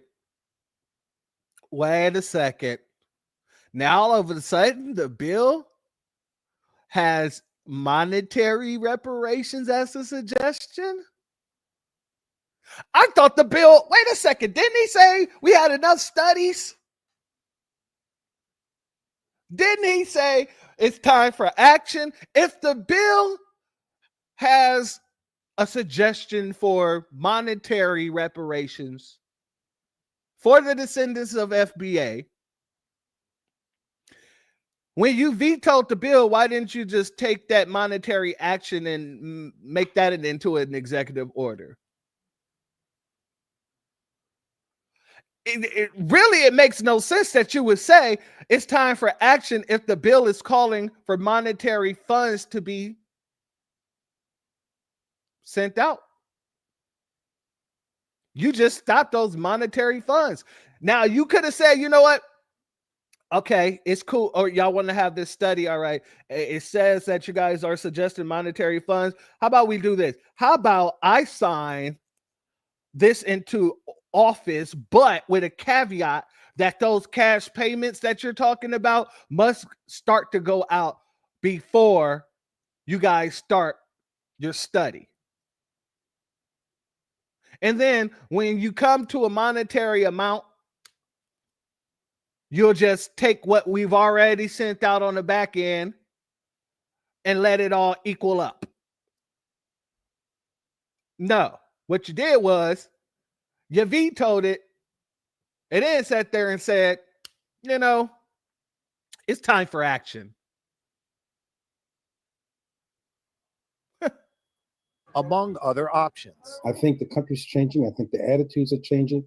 I think people are ready for a serious look at reparations at the state level. Now advocates say they plan to call on lawmakers to stand behind their votes because this commission is long overdue. No person, black or white, Democratic or Republican, should be unwilling to look at data and facts presented to them to show what has happened to black people and how it has ill affected them, especially in this hour. Now, if the reparations bill had been signed, the commission would have begun work this year with a deadline of 2027 to deliver a final report. From the State House, Lionel Donovan, WUSA 9. So yeah, family, and on one end, I agree. We don't need another study. We already know what the hell is necessary. We know what the hell is necessary. Problem. If you're going to veto it because it's just a study, then you need to bring something tangible to cover out that. And there was something of substance in there. So why not just eliminate the study and give the monetary cash payments? Because y'all don't want that.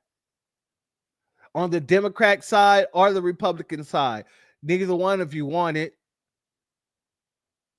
But y'all know that we're 100% closer than you've ever seen anybody when it comes to this. We're the generation that scares everybody. And that's why they try to continuously scare us. Right. Liar, liar, pants on fire. 100-fold. But you know you're going to have your tethers coming out trying to protect other tethers on this. Let's go here. I'm just going to sit this right here. Governor Wes Moore, Maryland's first Black governor, has been in headlines that have said that he has vetoed reparations. But that's not exactly the full story. On May 16th, Governor Moore vetoed a bill that would have created a reparations study commission in Maryland. This was not a bill to pay reparations, but to study how they could be implemented. Now, the bill did pass the Maryland House and Senate, and it did have the support of the Legislative Black Caucus. But Governor Moore said no. And to clarify, here's what he said about it. He said he is not against reparations, but he thinks Maryland has done enough studying about it. The time for doing is now. Now let's see if this man do what I did when I said, okay, he shut down the study. I can understand that. But let's see if this man actually critiques whether or not Wes Moore is going to actually be doing anything in light of shutting down the study. Let's see. Instead of another commission, Governor Moore says he wants to take direct action. He wants to close the racial wealth gap. He wants to support Black-owned businesses. He wants to expand access to education. And he wants to increase Black home ownership. And yes. And how is he going to do any of that without paying reparations? How's he going to do any of that when he didn't even mention those things in what he said? So this is more of people saying what another man will do that didn't say they were going to do these things. And even if he did say he was going to do these things, how would he do these things? Give me your play-by-play. Give me your play-by-play of how you're going to get these things done. What is your blueprint? Let's be very clear. What is your blueprint?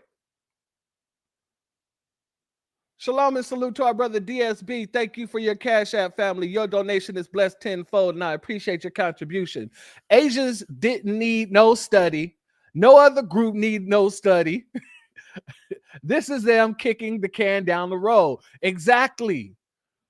That's exactly why I was saying, if you hear somebody saying that the fight just started, just know that that's what they're doing. They're kicking the can down the road for the next generation. And then somebody in the next generation is going to come out talking about our fight just started. We're going to make sure the next generation don't see this fight. We're just getting started. And then the next generation, you got another person coming out. We're just getting started, guys. We're just getting started. We're going to make sure the next generation don't have to deal with any of this that we have to deal with. We're just getting started. It's the kick the can down the road tactic. And we ain't falling for it whatsoever. There were some folks who were disappointed, including members from the Black Caucus, saying that this commission would have uncovered the truth about slavery and racism and how much it really cost Black Marylanders. But this has been done before. Governor Westmore of Maryland did not veto reparations. He vetoed a plan to study them. Family, I bet this tether felt like he ate that. He feels like he is on top of the world with that. Okay, he vetoed the study, but you still ain't critiquing that, saying you want to do something without giving a goddamn blueprint, a plan, a goddamn bill. He's the governor. He don't even need to go through any of Congress or his legislator. All he has to do is write a bill to combat the issues of housing, to combat the racial wealth gap. Why is he not doing it? Why isn't he doing it? Let me know in the comments if you think Governor Moore should have vetoed this or not, and if you believe Black people deserve reparations, not just in Maryland, but across the country. No, I don't believe Black people deserve reparations across the country. Excuse me, family. Before R&B, before soul, before some of your favorite. People love the freaking call while I get on when I go live. Oh yeah, no, family. I don't believe Black people deserve reparations around the country. I believe foundational Black Americans deserve reparations. Notice how they keep on sliding that Black folk.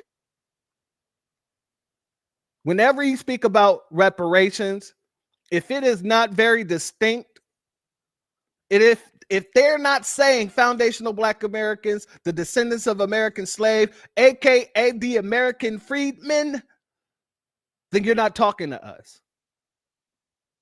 And you're trying to shoehorn all these other folks in to our grievous claim.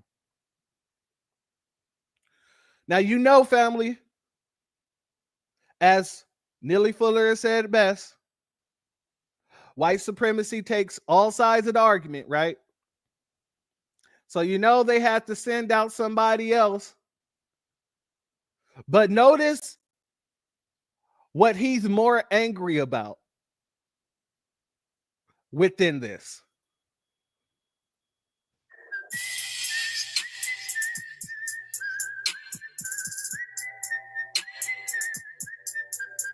Governor Wes Moore, the only Black governor in the United States, just vetoed a bill to study reparations in Maryland.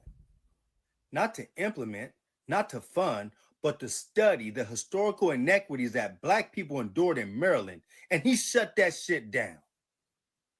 Now, the governor said it was a physical burden on the state, but it's not about money. It's about memory. It's about history. It's about accountability. Maryland was a slave state. Black people were bought, sold, and brutalized there. Our ancestors worked their asses off and never received a penny. But now that they're asking for a study, you're trying to tell me that's too expensive? Governor Moore, that ain't it. Salute Priscilla Taylor. Thank you for being here, my sister. Family, I got to ask y'all a question. Does this mofo right here, he give you some sort of vibes? I don't know what the vibe is, but there's a vibe here that I get from this dude. He's more upset about the study in itself, but he ain't mentioning that Westmore has the power right now to implement things. Right now. He's more concerned about the study than he is that the fact that Westmore is a governor, a sitting governor with the power of the pen that could do something right now. Zesty. He might be. He might be. This isn't just about the bill. It's about how easy black pain is pushed off the agenda. Even when we finally get someone that looks like us in power. If black faces in high places still won't prioritize our history, our justice, then we got to get a little bit louder. We need to organize a little bit harder. We must. Family. Not we need to get them out of office. Not we need to hold them accountable. We need to get a little louder. We need to make sure our message is heard. What's the message? The message is we want a reparations study? No. The message is we want a reparations bill. Cash payments in association with policies, protections, and everything else that these so-called Native Americans got.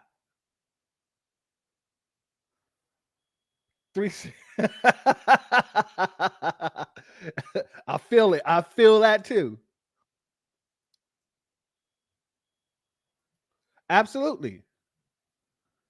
They know the difference between FBA and tethers. They know absolutely who we are.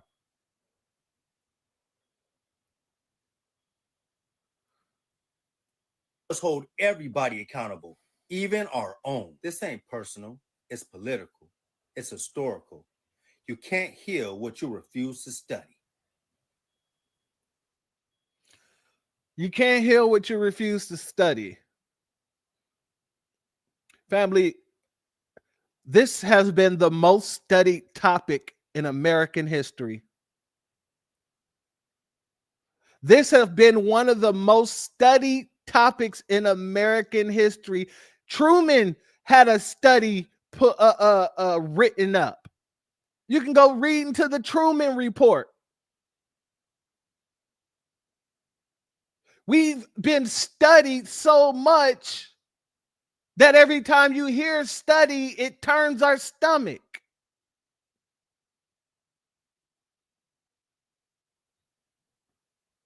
It makes absolutely no sense that these folks say you can't repair what hasn't been studied. It's been studied several times over. Immensely. It's been studied. That's how I know that you ain't really out here pushing for reparations, because we've already put studies to the wayside. When the Democrats tried to come in the last election talking about rejuvenizing the study that Sheila Jackson Lee brought forth, we told them then, nah, we ain't going for no studies. Because we've been the most studied. It's time for action. It's time to pay what you owe. So I don't have a problem with you guys going after Westmore. I don't. But you ain't about to go after him because he didn't give you a study. Nah. We're going after Westmore because he absolutely have the power right now, no study involved, to sign a bill and change the lives of FBAs in Maryland. But he's not going to do that because he's there to help his fellow tethers. That's what he's there for. Looking like a dude with alopecia. That's what he's there for. Bobby Lashley's little brother looking like. He's not there to bring policy unless it's for his own people. Skinning and grinning, exactly.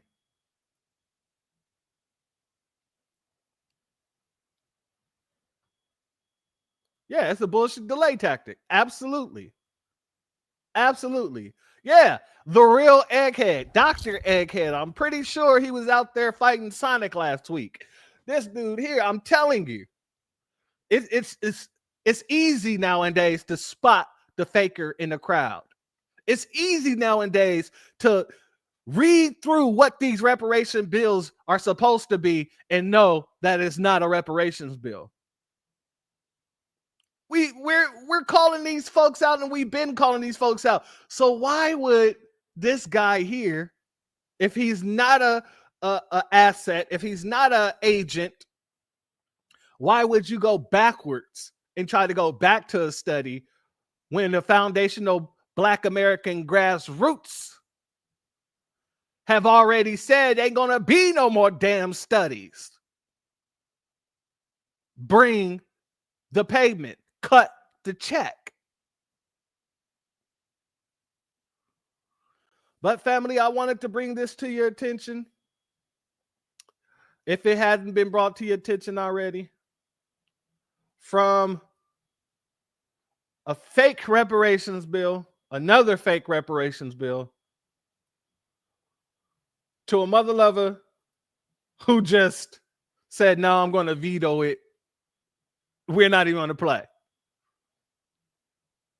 Tell me white supremacy ain't over here trying to take both sides of the argument. Take all sides of the argument. But family, if you're not subscribed, go ahead and hit that subscribe button along with the notification bell so you can be notified whenever videos like this drop.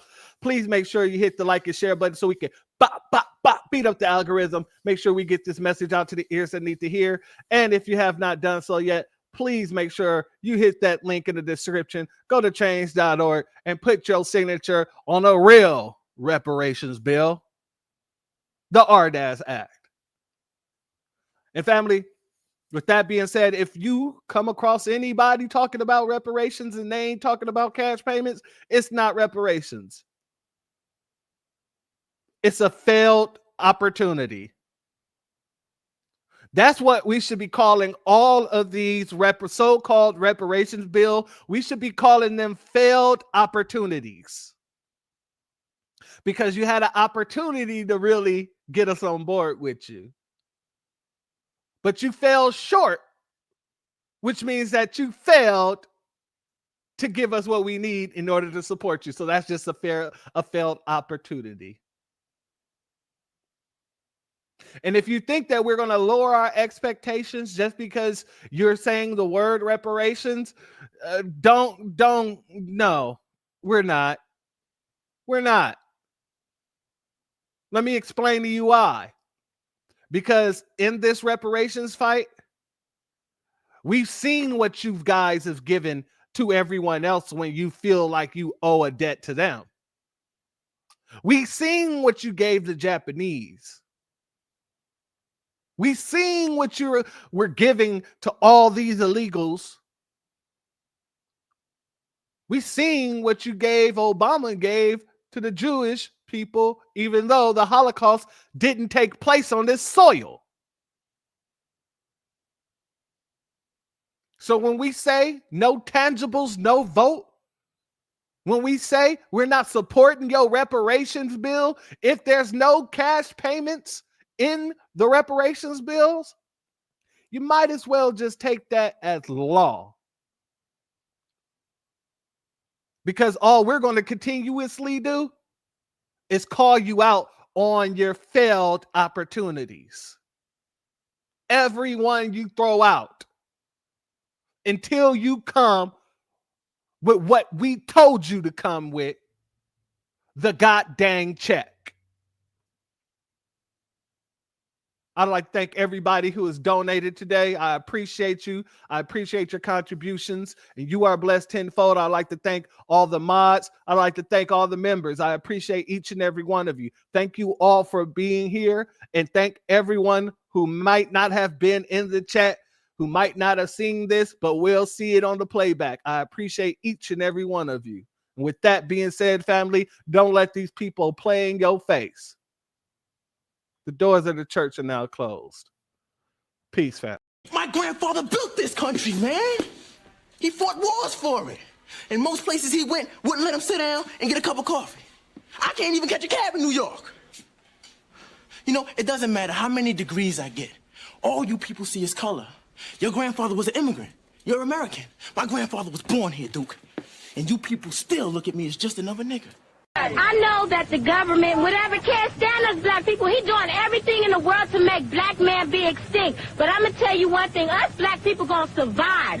So fuck everybody. I'm out.